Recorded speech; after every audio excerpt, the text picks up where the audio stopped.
ओम शांति। ओम शांति। तो सबसे पहले आइए शिव बाबा को याद करें। जी। शिव बाबा हमारे सुप्रीम टीचर, उनका आवाहन करते हैं। महसूस करें बाबा की उपस्थिति को, उनके ज्ञान के प्रकाश को। बिल्कुल। और ये याद रखें कि बाबा का ज्ञान सिर्फ सुनने के लिए ही नहीं है। सही बात है। बल्कि इसका मनन चिंतन करके इसे अपने जीवन में धारण करना है, ज्ञान स्वरूप बनना है। जी हाँ, स्वरूप बनना है। तो चलिए आज के बाबा के महावाक्य सुनते हैं। तारीख है 26 जून 2025। जी। और आज की मुरली का जो शीर्षक बाबा ने दिया है वो बहुत पावरफुल है। हाँ, क्या है? बाबा कहते हैं, मीठे बच्चे, अभी तुम्हें निंदा स्तुति, मान अपमान, दुख सुख सब कुछ सहन करना है। तुम्हारे सुख के दिन अभी समीप आ रहे हैं। सहन शक्ति, मतलब फोकस इसी पर है। जी बिल्कुल। सुख के दिन आ रहे, इसलिए अभी सहन करो। और इसी से जुड़ा हुआ मुरली में एक प्रश्न भी है ना? हाँ, बाबा पूछते हैं कि बाप अपने ब्राह्मणों बच्चों को कौन सी एक वार्निंग देते हैं, खास चेतावनी। जी, और ये चेतावनी बहुत बहुत जरूरी है।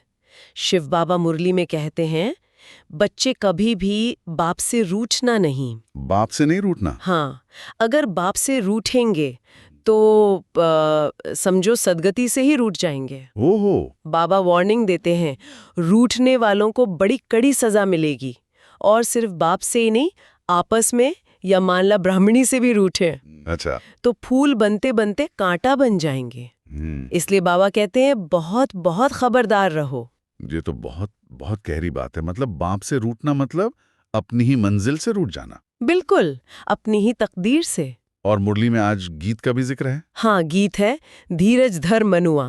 धीरज धर मनुआ, ये भी सहनशीलता से ही जुड़ता है। बिल्कुल, ये गीत भी आज की मुरली का जो सार है, मतलब धैर्य और सहन शक्ति, उसी से जुड़ा है।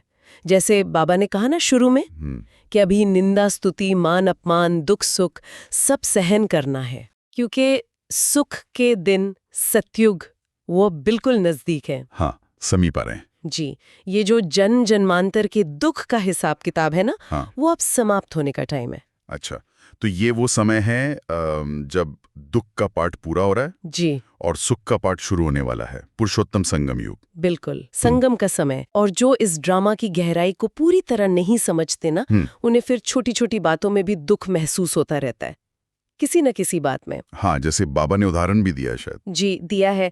जैसे लौकिक में तीर्थ यात्रा पे जाते हैं तो कितनी मुश्किलें आती हैं, भीड़ होती है, कभी बारिश कभी तूफान। हाँ हाँ हाँ, बिल्कुल। पर जो सच्चे भक्त होते हैं वो सहन करते हैं, है ना? जी। तो वैसे ही यहाँ भी ये रूहानी यात्रा है। मधुबन में या सेवा में कभी कोई असुविधा हो सकती है, हो सकता है फर्श पे भी सोना पड़े, लेकिन ये यात्रा किसके पास है? बेहद के बाप के पास, जो सबके दुख हरने वाले हैं। तो मतलब जो भी हो रहा है ड्रामा अनुसार, उसमें दुखी नहीं होना। बिल्कुल नहीं, सहन करना है। और इस पढ़ाई का, इस सहनशीलता का फिर फल क्या है? फल है भविष्य का राज्य। शिव बाबा मुरली में कहते हैं कि इस पढ़ाई से भविष्य में कोई राजा बनेंगे, कोई प्रजा। राजा और प्रजा। हाँ, लेकिन मजे की बात यह है कि सतयुग में राजा और प्रजा दोनों ही सुखी होंगे। अच्छा, यहाँ की तरह नहीं। बिल्कुल नहीं। वहाँ दुख का नाम निशान नहीं होगा। जबकि ये दुनिया जो पतित दुनिया है, यहाँ तो राजा हो या रंग, सब दुखी हैं किसी न किसी बात में। ये बात तो है। यहाँ का धन माल मान शान सब, बाबा कहते हैं, मिट्टी में मिल जाना है। जी, शरीर भी खत्म हो जाना है, आत्मा ही तो अविनाशी है। हाँ, आत्मा अविनाशी है। बाबा ने बड़े बड़े साहूकारों का भी जिक्र किया, जैसे बिड़ला आदि का नाम लिया। अच्छा, कि उनको भी ये पता नहीं है कि पुरानी दुनिया बदल रही है, नई दुनिया आ रही है। अगर पता होता तो वो भी आते ना ये ज्ञान लेने, क्योंकि सच्ची सद्गति, वो मुक्ति, जीवन मुक्ति, वो सिवाय एक बाप के कोई दे ही नहीं सकता। कोई नहीं सकता जी। इसीलिए बाबा ने शुरू में वो वार्निंग दी थी। हाँ, कि बाप से रूठना नहीं, क्योंकि अगर उसी सोर्स से रूठ गए तो फिर सद्गति कैसे मिलेगी? बिल्कुल। और बाबा ये भी बताते हैं कि बहुत बच्चे हैं जो सुनते हैं, निश्चय भी कर लेते हैं, लेकिन फिर कोई संशय आ जाता है मन में, या आपस में कुछ हो गया, किसी ब्राह्मणी से रूठ गए, और पढ़ाई छोड़ देते हैं, गिर पड़ते हैं। हाँ, आश्चर्यवत सुनते, निश्चय करते, फिर भागवंती हो जाते हैं। जी, जबकि कुछ बच्चे हैं जो गहराई से समझते हैं कि सच्चा अविनाशी सुख और शांति का वर्षा, वो तो बस इनसे ही मिलना है, बाप से। हाँ, बाप के सिवा और कहीं सुख शांति है ही नहीं। ये जो बाहर का धन है, इससे सच्चा सुख नहीं मिलता। नहीं, वो तो क्षणिक होता है। बिल्कुल, सच्ची शांति तो इस ज्ञान धन से मिलती है। आत्मा वैसे तो मूल वतन में शांत रहती ही है, शांति धाम में। हाँ, लेकिन यहाँ पाठ बजाते हुए भी उस शांति, उस शक्ति को अनुभव करना है। तो मतलब ये सब बना बनाया खेल है, ड्रामा है। इसमें संशय और उठना, ये तो अपना ही नुकसान करना है। बिल्कुल, अपना ही भाग्य बिगाड़ना है। तो शिव बाबा मुरली में आज खास यही समझा रहे हैं कि ये जो पुरुषोत्तम संगम योग का समय है ना, ये बहुत अमूल्य है। ये समय है सहन करने का, हाँ, ज्ञान को गहराई से धारण करने का, और सबसे जरूरी एक बाप से अटूट निश्चय रखने का, कभी रूठने का नहीं। जी बिल्कुल। क्योंकि सच्ची सुख शांति, सच्ची सद्गति का वर्षा वो केवल बाप से ही मिलना है। हाँ, और ये ड्रामा में फिक्स है। हाँ। तो बस सभी को अपने भविष्य के ऊंचे पद के लिए तीव्र पुरुषार्थ करना है। जी। शिव बाबा ने मुरली में जो कहा है, तुम बच्चे फूल बनने के लिए आए हो, ये सुनने में हाँ कितना सहज लगता है, लेकिन असल में ये रोजमर्रा की जिंदगी में महसूस करने वाली बात है। मतलब एहसास करने की बात है। क्या हम सचमुच वो कांटापन छोड़कर फूल जैसे बन रहे हैं? लक्ष्य तो साफ है, बनना ही है।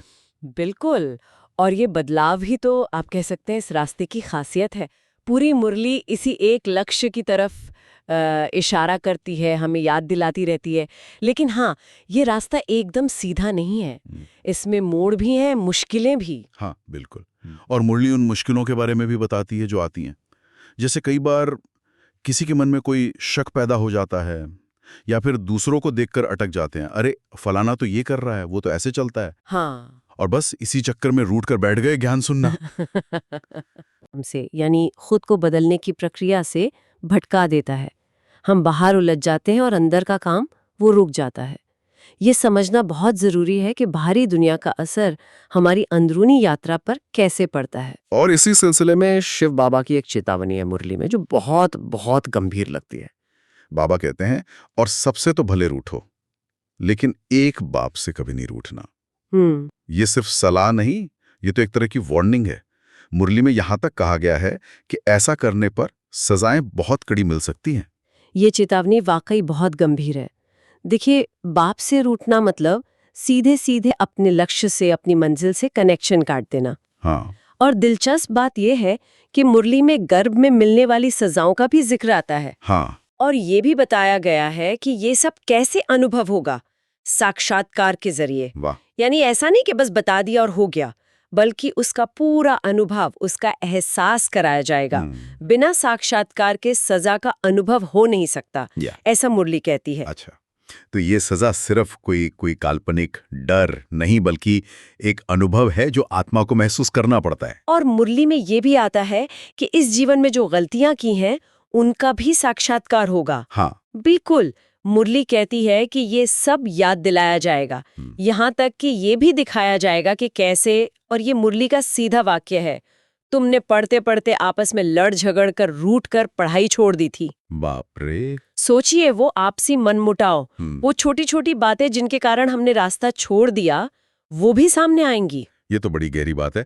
इसका मतलब हमारे आज के कर्म, हमारा आपसी व्यवहार, हमारी पढ़ाई के प्रति लगन, ये सब कितना कितना मायने रखता है। ये साक्षात्कार वाली बात कर्मों के फल और आत्मचिंतन से जुड़ी हुई लगती है ना। बिल्कुल सही, ये कर्मों के परिणामों को सीधे अनुभव करने की बात है।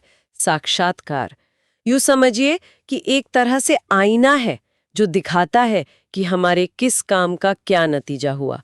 जैसे वो मुरली का वाक्य है, झगड़े के कारण पढ़ाई छोड़ दी, ये दिखाता है कि कैसे हमारे आपसी संबंध हमारी आध्यात्मिक प्रगति को सीधे तौर पर प्रभावित करते हैं। हर क्रिया का एक प्रतिबिंब है जिसे अनुभव करना ही है। ये आत्मबोध, या कहें कि अपनी गलतियों को गहराई से समझने का एक तरीका है। तो आज की मुरली के इस हिस्से से हमने कुछ बहुत जरूरी बातें समझी। एक तो फूल बनने का हमारा मुख्य लक्ष्य। हाँ। दूसरा, वो दूसरों की बातों में आकर या शक करके रास्ते से हटने का खतरा।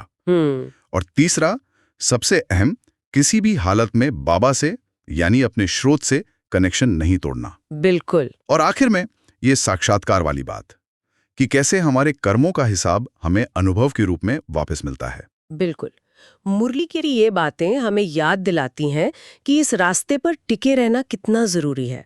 बाहरी बातों और अंदर के संकल्प विकल्प, इन दोनों पर ध्यान रखना होगा। ये लगातार चलने वाली प्रक्रिया है जिसमें बहुत सजगता चाहिए, रोज की चेकिंग चाहिए कि कहीं हम फिर से वो कांटों की तरफ तो नहीं जा रहे हैं। सही कहा है। उसमें बाबा एक बहुत ही गहरा सवाल उठाते हैं। वो बच्चों से पूछते हैं कि भाई जब तुम्हें इतना संपन्न, इतना ऊंचा बनाकर गए थे, तो फिर तुम्हारी ये दुर्गति, ये जो गिरावट है, ये कैसे हुई? हाँ, ये बहुत बड़ा सवाल है। ये सोचने वाली बात है ना। बिल्कुल। और ये सवाल मतलब मुरली के मुख्य संदेशों में से एक है। बाबा सिर्फ सवाल नहीं पूछते, वो इशारा भी करते हैं कि गिरावट क्यों आई। हाँ, किस तरफ? खासकर दुनिया की जो मौजूदा हालत है और जो समझ की भारी कमी है उसकी ओर। हाँ, ये बात मुरली में आती है कि कैसे लोग सुनते तो बहुत कुछ हैं, सुनते हैं जी, लेकिन ऐसा लगता है जिसे समझते बिल्कुल नहीं, जैसे बस एक कान से सुना, दूसरे से निकाल दिया। वही तो। और आजकल का माहौल देखिए, मुरली में भी उदाहरण है, जैसे युवाओं में, कॉलेजों में हाँ, टकराव, गुस्सा, एक दूसरे को बुरा भला कहना। बाबा कहते हैं दुनिया का हाल ही ऐसा है अब। मान अपमान, सुख दुख, स्तुति निंदा, ये सब वो कहते हैं सहन करना पड़ता है। जी, सहन करना पड़ता है। और यहीं पर ना मुरली हमें एक बड़े पर्सपेक्टिव, एक बड़ी तस्वीर की तरफ ले जाती है। अच्छा, कैसे? बाबा इस सारी उथल पुथल को समझने के लिए ड्रामा, मतलब ये जो विश्व नाटक है, इसके पूरे चक्र को जानने पर बहुत जोर देते हैं। हाँ, ड्रामा की समझ। वो कहते हैं कमाल की बात है, इस दुनिया रूपी नाटक के हम सब एक्टर्स हैं, पर लोग इसके रचयिता मतलब बनाने वाले को और जो मुख्य एक्टर्स हैं, जो खास किरदार हैं, उनको ही नहीं जानते। ये तो सच है। मतलब हम अपनी ही कहानी के मुख्य पात्रों और डायरेक्टर को नहीं जानते। बिल्कुल। और यही शायद गुरु की भूमिका आती है। मुरली में वो अंधश्रद्धा वाली बात भी है ना। सही कहा, बिल्कुल, कि कैसे लोग बिना सोचे समझे किसी को भी गुरु मान लेते हैं। हाँ। जबकि मुरली एकदम स्पष्ट करती है कि देखो, सच्चा गुरु तो वो है जो सद्गति करे। सद्गति मतलब सच्ची राह दिखाए, जीवन को ऊंचा उठाए, न कि और फंसा दें, उलझा दें। और फिर बाबा साफ बताते हैं कि सबका सद्गति दाता, सबको सच्ची राह दिखाने वाला केवल एक ही है, परमपिता परमात्मा शिव। हाँ, परमपिता परमात्मा शिव, वही सच्चे परम गुरु हैं। और क्योंकि वो ज्ञान देते हैं तो वही परम शिक्षक भी हैं। मुरली कहती है उनका पाठ सारे ड्रामा में सबसे अनोखा, सबसे वंडरफुल है। अच्छा, ये अनोखा पाठ, ये वंडरफुल कैसे है? थोड़ा और खोलेंगे इसको। जी, देखिए, अनोखा इसलिए क्योंकि मुरली के अनुसार वो एक ही समय पर दो काम करते हैं। दो काम? कौन से? एक तरफ तो वो एक सतयुगी पावन दुनिया, मतलब एक नए श्रेष्ठ धर्म की स्थापना करते हैं। स्थापना। और दूसरी तरफ बाकी जितने भी अनेक धर्म हैं, या कहिए जो पुरानी पतित हो चुकी मान्यताएं हैं, जो देह अभिमान है, उसका विनाश करते हैं। विनाश? मुरली में शब्द आता है कि बाकी सब इस ज्ञान यज्ञ की अग्नि में स्वाहा हो जाते हैं। ज्ञान यज्ञ में स्वाहा होना, ये थोड़ा भारी शब्द लगता है। इसका मतलब क्या हुआ? क्या ये सचमुच का विनाश है, फिजिकल? नहीं, ज्ञान यज्ञ मतलब ज्ञान की पवित्र अग्नि। तो स्वाहा होने का यहाँ अर्थ शाब्दिक विनाश से ज्यादा है परिवर्तन, या कहिए शुद्धि। अच्छा, परिवर्तन। हाँ, मतलब जो पुराने अशुद्ध विचार हैं, मान्यताएं हैं, देह के धर्म हैं, वो परमात्मा के दिए ज्ञान से बदल जाते हैं। उनका सार, उनकी सच्चाई परमात्मा के एक सत्य धर्म में समा जाती है।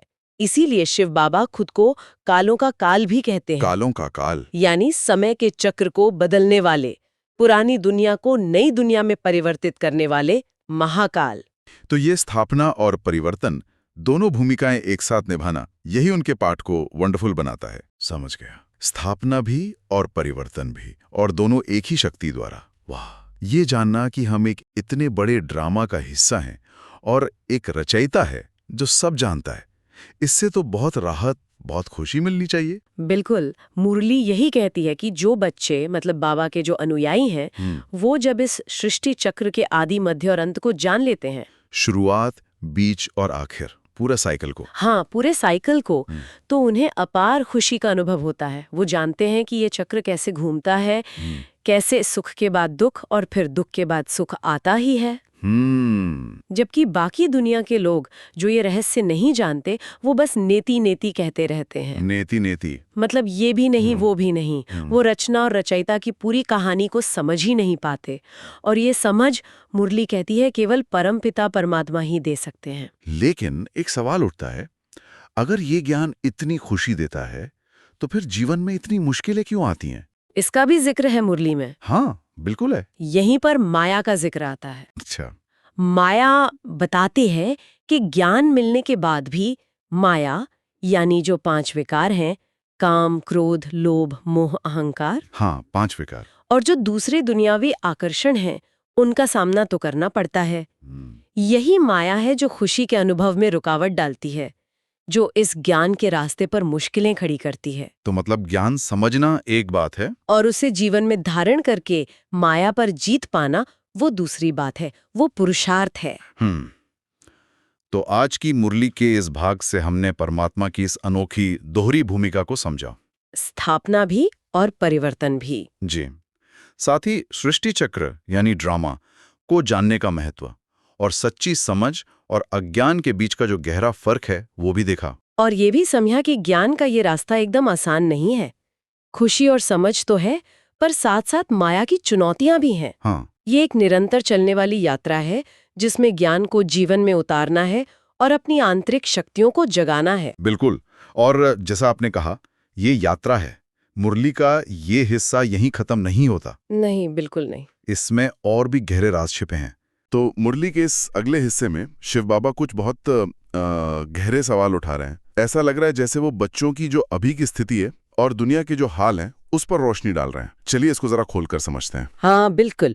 शिव बाबा मुरली में इसी बात पर जैसे गौर कर रहे हैं कि भाई जिन बच्चों को इतना लायक बनाया, सक्षम बनाया, उनकी फिर ये गिरावट, ये दुर्गति कैसे हो गई, और वो इसके पीछे के जो कारण है और इससे कैसे उभरा जाए, उस पर भी बात कर रहे हैं। हाँ, और पहला ही सवाल जो बाबा पूछते हैं वो सच में सोचने पर मजबूर करता है। बच्चों, तुम्हें इतना साहूकार बनाकर गए, फिर ये दुर्गति कैसे हुई?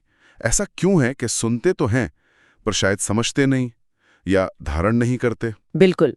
और मुरली में ये भी इशारा है कि इस रास्ते पर चलते हुए बच्चों को थोड़ी तकलीफ भी होती है, मतलब महसूस होती है।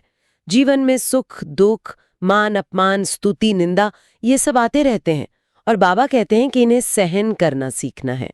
ये कहीं ना कहीं उस समझ की कमी से ही जुड़ा है शायद। हाँ, हो सकता है। और फिर बाबा दुनिया की तरफ भी देखते हैं। दुनिया में तो देखो नए खून की, मतलब युवाओं की बड़ी महिमा गाई जाती है कि यही भविष्य हैं, यही कुछ नया करेंगे। लेकिन शिव बाबा मुरली में कड़वी सच्चाई की तरफ इशारा करते हैं। वो कहते हैं कि कई बार तो वही युवा दुख देने वाले निकल पड़ते हैं। कॉलेजों को आग लगा देना, एक दूसरे को गाली देना, मतलब दुनिया का ये हाल है। जो उम्मीदें हैं उनसे बिल्कुल अलग। और ये जो समझ की कमी है ये सिर्फ दुनिया तक ही नहीं है। बाबा कहते हैं कि बच्चे खुद, मतलब इस ड्रामा के, सृष्टि चक्र के एक्टर हैं, पर ड्रामा के आदि मध्य अंत को ही नहीं जानते, या जो मुख्य एक्टर्स हैं जैसे ब्रह्मा बाबा, उनको ही ठीक से नहीं जानते। ये तो अजीब बात हुई ना, अपनी ही कहानी का सार नहीं पता। सही बात है। और मुरली में इसी अज्ञानता को, इसी न जानने को अंधश्रद्धा से जोड़ा गया है। लोग किसी को भी गुरु कह देते हैं, मान लेते हैं, जबकि सच्चा गुरु तो वो है जो सद्गति करे, मतलब सही रास्ता दिखाए, ऊपर उठाए, और सबका सद्गति दाता। वो तो एक ही है, परमपिता परमात्मा। वही तो असली परम गुरु है। हाँ, और परमात्मा का जो पाठ है वो कितना अनोखा है। मतलब वो ज्ञान भी देते हैं और एक शिक्षक की तरह बच्चों को पढ़ाते भी हैं। मुरली कहती है उनका पाठ ही वंडरफुल है। हाँ, शिव बाबा मुरली में ये बात बिल्कुल साफ करते हैं।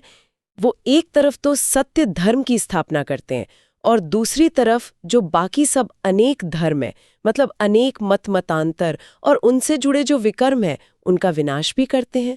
तो इसी स्थापना और विनाश, यानी एक तरह से शुद्धिकरण करने वाले को ही तो सच्चा गुरु कहेंगे, है ना? हाँ बिल्कुल। वो कहते हैं मैं कालों का काल हूँ। तो ये जो विनाश की बात है, इसका मतलब ये हुआ कि बाकी सब मतें और उनसे जुड़े जो कर्म हैं वो इस ज्ञान यज्ञ में स्वाहा हो जाएंगे, भस्म हो जाएंगे। फिर ना कोई लड़ाई झगड़ा रहेगा, ना कोई व्यर्थ का यज्ञ। बिल्कुल, ये एक तरह की शुद्धिकरण की प्रक्रिया है। और ये जानना तो बच्चों के लिए बहुत खुशी की बात होनी चाहिए कि वो सारे विश्व के आदि मध्य अंत के राज को जानते हैं, जबकि बाकी दुनिया तो नेति नेति कहती है, मतलब हम नहीं जानते, हम नहीं जानते। बच्चों को तो बड़ी खुशी रहनी चाहिए इस बात की, लेकिन फिर सवाल उठता है, जानने के बाद भी ये खुशी टिकती क्यों नहीं हमेशा? मुरली में बताया है कि माया का सामना इतना जबरदस्त होता है कि वो याद ही मिटा देती है, बुद्धि पर जैसे पर्दा डाल देती है। हाँ बिल्कुल। इसीलिए शायद बाबा बार बार सहन करने पर और याद में रहने पर इतना जोर देते हैं। और इसी माया से निपटने के लिए, या कहो कमजोरियों से निपटने के लिए, बाबा एक और युक्ति बताते हैं। मुरली में कहा है कि अगर कोई बात होती है, कोई भूल होती है, कोई कमजोरी आती है, तो उसे बाबा को रिपोर्ट करनी चाहिए, छुपाना नहीं चाहिए बिल्कुल। अच्छा। क्योंकि छुपाने से वो बात अंदर ही अंदर बढ़ती है, वो एक तरह का पाप बन जाता है। बाबा जो ज्ञान के सर्जन हैं, उनको सुनाने से झट से सही सलाह, सही सावधानी मिल जाएगी। ये ज्ञान जो है, ये एक इंजेक्शन या अंजन जैसा है। ज्ञान सुरमा है, कोई जादू टोना नहीं है। हाँ, ये ज्ञान अंजन है जो दृष्टि साफ करता है, और ये दृष्टि साफ होना ये पवित्रता से जुड़ा है। शिव बाबा मुरली में कहते हैं, मैं पतितों को पावन बनाने की युक्ति बताने आया हूं, और जब तक पवित्र नहीं बनेंगे तो धारणा भी नहीं होगी, वो ज्ञान टिकेगा नहीं। और इसमें सबसे बड़ा जो विघ्न है वो है काम विकार। बाबा कहते हैं इसी के कारण पाप कर्म होते हैं, इस पर जीत पानी बहुत जरूरी है। हाँ, क्योंकि बात सीधी है, अगर खुद ही विकारों में फंसे होंगे तो फिर दूसरों को पवित्रता का रास्ता कैसे बता पाएंगे? वो तो एक तरह से धोखा देना हुआ ना। और मुरली के अनुसार ये तो महापाप हो जाएगा। मैंने इसको समझाने के लिए वो एक कहानी का भी जिक्र किया है मुरली में। ऐसे कोई पंडित कह दे कि बस राम राम कहो और सागर पार हो जाओगे, और लोग उसे सचमुच का पानी का सागर समझ बैठे हैं। हाँ बिल्कुल। मुरली में यही इशारा है कि जैसे ये स्थूल आकाश है या सागर है या ब्रह्म महतव्य है, इनका कोई अंत नहीं पा सकता, वैसे ही ये ज्ञान भी एक सागर है, ज्ञान सागर। इसका भी अंत पाना ये मनुष्यों के बस की बात नहीं है। और यहीं पर कभी-कभी वो विज्ञान का अहंकार आ जाता है, जो सोचता है कि वो सब कुछ जान लेगा, हर चीज का अंत पा लेगा। अच्छा। इसी अति अहंकार से फिर विनाशकारी चीजें भी बन जाती हैं, जैसे एरोप्लेन है, सुख भी देता है, लेकिन उसी से बम गिराकर अति दुख का कारण भी बन जाता है। ज्ञान मार्ग में तो विनम्रता बहुत जरूरी है। अच्छा। मीठे मीठे से खिलते बच्चों प्रति माता पिता बाप दादा का याद प्यार और गुड मॉर्निंग। रूहानी बाप की रूहानी बच्चों को नमस्ते। हम रूहानी बच्चों की भी रूहानी माता पिता बाप दादा को याद प्यार और गुड मॉर्निंग और नमस्ते। शुक्रिया बाबा। और चलिए एक पल के लिए अनुभव करते हैं। एक सेकंड, शिव बाबा का वरदानी हाथ मेरे सिर पर है। हाँ। बाबा के हाथ से शक्तियों की लाइट किरणें निकल रही हैं, मुझ में समा रही हैं। जी। महसूस करें, और इन शक्ति की किरणों से मैं आत्मा चार्ज हो रही हूँ, शक्तिशाली बन रही हूँ। मेरा मन शांत हो रहा है। ओम शांति। ये जो अभिवादन और अनुभव है ना, ये सिर्फ शब्द नहीं है, ये असल में बाप दादा मतलब परमात्मा और उनके बच्चों के बीच का वो गहरा स्नेह वाला कनेक्शन दिखाता है। हाँ, एक तरह से माहौल बन जाता है आगे की बात समझने के लिए। बिल्कुल, एक स्नेहपूर्ण आधार तैयार होता है। तो अब आते हैं धारणा के लिए मुख्य सार पर, मतलब वो बातें जो जीवन में पक्की करनी है। पहली बात क्या है? पहली बात है कि किसी भी हालत में, किसी भी वजह से पढ़ाई नहीं छोड़नी है। ये जो आध्यात्मिक ज्ञान है। अच्छा। कहा गया है कि सजाएं बहुत कड़ी हैं, उनसे बचना है तो बाकी सब संग मतलब लगाओ तोड़कर एक बाप को याद करना है। और रूठना नहीं है, नाराज होकर पढ़ाई नहीं छोड़ देनी। हाँ, ये बहुत अहम है। निरंतरता, जैसे हम कोई भी चीज सीखते हैं तो रोज अभ्यास करते हैं ना, वैसे ही यहाँ टिके रहना जरूरी है। ये सिर्फ नियम नहीं, बल्कि मुश्किलों से बचने का एक तरीका बताया गया है। सही कहा। और दूसरी बात यह है कि ज्ञान का सही इंजेक्शन, या जैसे कहा है नजर का अंजन, वो देने वाला एक बाप ही है। अविनाशी सर्जन। हाँ, अविनाशी सर्जन। उनसे कोई बात छिपानी नहीं है। मतलब पूरी पारदर्शिता, है ना? जी, अपनी बात बाप को सुनाने से फौरन सही रास्ता या सावधानी मिल जाएगी, जैसे डॉक्टर से कुछ नहीं छिपाते। बिल्कुल, छिपाने से तो उलझन बढ़ेगी, बताने से ही हल मिलेगा। भरोसा रखना है। तो ये तो हुई धारणा की बातें। अब इसमें एक वरदान भी दिया गया है। जी, वरदान है तन की तंदुरुस्ती, मन की खुशी और धन की समृद्धि द्वारा श्रेष्ठ भाग्यवान भव। ये कैसे मिलता है? हाँ, ये बड़ा दिलचस्प है कि तीनों को जोड़ा गया है। समझाया है कि संगम युग पर, मतलब इस खास समय पर, अगर सदा स्व में स्थित रहें, अपनी आत्मिक स्थिति में। अच्छा। तो तन का जो पुराना हिसाब किताब है, कर्म भोग, वो बहुत हल्का हो जाता है, जैसे सूली से कांटा गन गया। ओह, मतलब योग से रोग भी हल्के हो जाते हैं। हाँ, योग की शक्ति से तन के रोग को भी योग में परिवर्तन कर देते हैं, तो तन भी स्वस्थ रहता है। और मन की खुशी और धन का क्या कनेक्शन है? मन के लिए कहा है मन मनाभव, मतलब मन को परमात्मा की याद में लगाना। इसे खुशियों का खजाना बताया गया है, तो मन हमेशा खुश और भरपूर रहता है। ठीक है। और धन के लिए यहाँ ज्ञान धन को सबसे श्रेष्ठ कहा गया है। जिसके पास ये ज्ञान धन है, उसके लिए प्रकृति भी, मतलब भौतिक परिस्थितियां भी सहयोगी बन जाती हैं, मानो दासी। अच्छा, प्रकृति दासी बन जाती है? हाँ, ऐसा कहा गया है। और सारे संबंध भी एक परमात्मा से जुड़ जाते हैं, और साथ भी पवित्र आत्माओं यानी होली हंसों का होता है। तो इन सब बातों से श्रेष्ठ भाग्य का वरदान अपने आप मिल जाता है। वाह, मतलब आध्यात्मिक स्थिति का असर तन, मन और यहाँ तक कि बाहरी परिस्थितियों पर भी पड़ता है। ये तो बहुत गहरी बात है। जी, एक समग्र कल्याण की बात है ये। इसमें आगे एक स्लोगन भी है, याद और सेवा दोनों का बैलेंस ही डबल लॉक है। इसका क्या मतलब हुआ? Double lock. डबल लॉक मतलब दोहरी सुरक्षा, या कह ले पक्की गारंटी। ये स्लोगन कहता है कि सच्ची तरक्की और सुरक्षा के लिए दो चीजें संतुलन में चाहिए। कौन सी दो चीजें? एक तो आंतरिक अभ्यास यानी परमात्मा की याद, और दूसरा है बाहरी कर्म यानी निस्वार्थ सेवा। अच्छा, याद और सेवा। हाँ, सिर्फ याद में खोए रहना या सिर्फ भाग भाग कर सेवा करना वो काफी नहीं। दोनों का बैलेंस, संतुलन, वही परफेक्ट ताला है। समझ गई, याद और सेवा का संतुलन। ठीक है। और अंत में कुछ अव्यक्त इशारे भी दिए हैं। जी, अव्यक्त इशारे, इसमें आत्मिक स्थिति में रहने का अभ्यास करने को कहा है, और अंतर्मुखी बनने को, मतलब अपने अंदर देखने को। हाँ, और इसमें एक सवाल भी पूछा गया है कि जैसे हम अनेक जन्म अपने शरीर को, देह को भूले नहीं, उसकी याद तो नेचुरल रही है। हाँ, वो तो सहज है। तो वैसे ही अपने असली स्वरूप की, आत्मिक स्वरूप की स्मृति का अनुभव, उसे नेचुरल क्यों नहीं बना सकते? क्या थोड़ा समय भी ऐसा अनुभव नहीं करेंगे? बिल्कुल, ये बहुत गहरा आह्वान है। ये पहला पार्ट है, इसे पक्का करने को कहा है। और कहा है कि जब ये पहला पार्ट कंप्लीट हो जाएगा, तब अपनी आत्म अभिमानी स्थिति द्वारा सर्वात्माओं को साक्षात्कार कराने के निमित्त बनेंगे। सही बात है, मतलब खुद को जानना, आत्म जागरूक होना, ये सिर्फ अपनी उन्नति के लिए नहीं है, ये दूसरों की सेवा करने की क्षमता पाने के लिए भी जरूरी है। खुद उस स्थिति में टिकेंगे तभी तो दूसरों को रास्ता दिखा सकेंगे, निमित्त बन सकेंगे। तो कुल मिलाकर इन अंशों से जो मुख्य बातें निकल कर आई, वो है लगातार आध्यात्मिक पढ़ाई, परमात्मा पर पूरा भरोसा और सच्चाई रखना, याद और सेवा का संतुलन साधना और अपनी असली आत्मिक पहचान को गहरा करना। जी, और ये सब मिलकर ही श्रेष्ठ भाग्य की तरफ ले जाते हैं, एक भरपूर उद्देश्यपूर्ण जीवन। बिल्कुल। यहाँ एक विचारणीय बात और उभरती है। जैसे अव्यक्त इशारों में कहा गया कि पहला पाठ पक्का करो, आत्मचेतना को नेचुरल बनाओ। हाँ। तो अगर कोई व्यक्ति सचमुच इस स्थिति को पा लेता है, तो धारणा सार में जो कड़ी सजाओं का जिक्र था, क्या उसके लिए उन सजाओं का मतलब या उनका अनुभव बदल जाएगा? सोचने वाली बात है कि क्या आत्मिक स्थिति में स्थित होने पर वो बाहरी मुश्किलें उतनी कड़ी महसूस होंगी? हाँ, इस पर मनन किया जा सकता है कि वो परसेप्शन कैसे बदलता है। ओम शांति। ओम शांति।